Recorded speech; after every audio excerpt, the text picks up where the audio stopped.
After opening new Canva project, let's drag our image and go to text, type your text. Let's change the font to Anton,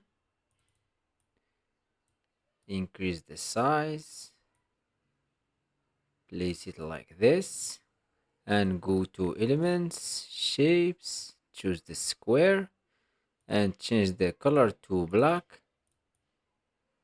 And let's place it like this in the bottom.